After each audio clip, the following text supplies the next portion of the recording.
नमस्कार दोस्तों, मैं नीलेश मिश्रा और आप सभी लोगों का इस वीडियो में स्वागत है। पहली बार एप्पल ने आईफोन 17 का प्रारंभिक निर्माण भारत में करने का निर्णय लिया है, जिससे यह महत्वपूर्ण उत्पादन चरण चीन से स्थानांतरित हो गया है। न्यू प्रोडक्ट इंट्रोडक्शन के नाम से प्रसिद्ध इस प्रारंभिक चरण में बड़े पैमाने पर उत्पादन में जाने से पहले नए उत्पादों की डिजाइनिंग और परीक्षण करना शामिल होता है। परंपरागत रूप से एप्पल अपनी मैन्युफैक्चरिंग प्रक्रिया के इस भाग के लिए चीन पर निर्भर रहा है, क्योंकि वहां आपूर्ति श्रृंखला का बुनियादी ढांचा मजबूत है। हालांकि अमेरिका और चीन के बीच भू राजनीतिक तनाव और भारत के प्रति एप्पल का रणनीतिक रुख इस निर्णय के पीछे प्रमुख कारक है, जो तकनीकी मैन्युफैक्चरिंग परिदृश्य में महत्वपूर्ण बदलाव का संकेत देते हैं। भारत की मेक इन इंडिया पहल देश को अधिक आकर्षक मैन्युफैक्चरिंग केंद्र बनाने में सहायक रही है। प्रधानमंत्री नरेंद्र मोदी द्वारा 2014 में शुरू की गई इस नीति का लक्ष्य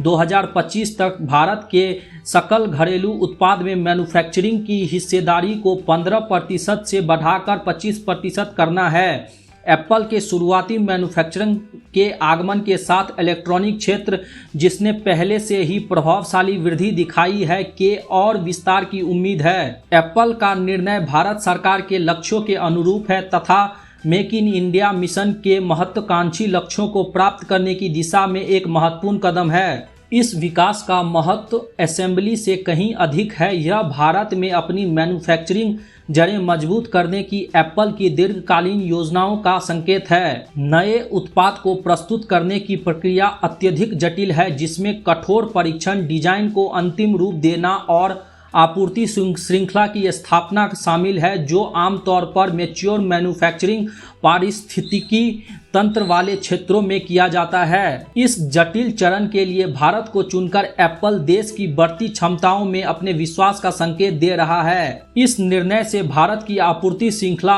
अवसंरचना में और अधिक निवेश हो सकता है, जिससे वैश्विक इलेक्ट्रॉनिक क्षेत्र में देश की स्थिति और मजबूत होगी। एप्पल का भारत की ओर रुख करना प्रमुख स्मार्टफोन ब्रांडों को आकर्षित करने में भारत की सफलता को भी दर्शाता है, जिसका श्रेय इसकी विकसित होती मैन्युफैक्चरिंग नीतियों और कार्यबल की तत्परता को जाता है। सैमसंग और गूगल जैसी कंपनियां भी भारत में अपने मैन्युफैक्चरिंग कार्यों को बढ़ा रही है। उदाहरण के लिए सैमसंग की सबसे बड़ी मोबाइल उत्पादन यूनिट अब उत्तर प्रदेश में स्थित है। एप्पल और अन्य प्रमुख कंपनियों के भारतीय बाजार में प्रवेश के साथ भारत स्मार्टफोन उत्पादन में एक प्रमुख वैश्विक खिलाड़ी बन रहा है तथा खुद को चीन के विकल्प के रूप में स्थापित कर रहा है। हालांकि भारत के सामने चुनौतियां भी हैं। इलेक्ट्रॉनिक असेंबलिंग एक मजबूत क्षेत्र बन गया है, लेकिन माइक्रोचिप और कैमरा सेंसर जैसे उन्नत कंपोनेंट निर्माण में भारत की क्षमताएं सीमित हैं। भारत को पूर्ण पैमाने पर उत्पादन प्राप्त करने तथा आयात पर निर्भरता कम करने के लिए सरकार को मैन्युफैक्चरिंग में तकनीकी प्रगति के लिए आगे बढ़ना होगा। जैसे जैसे देश असेंबली से आगे बढ़कर उच्च मूल्य उत्पादन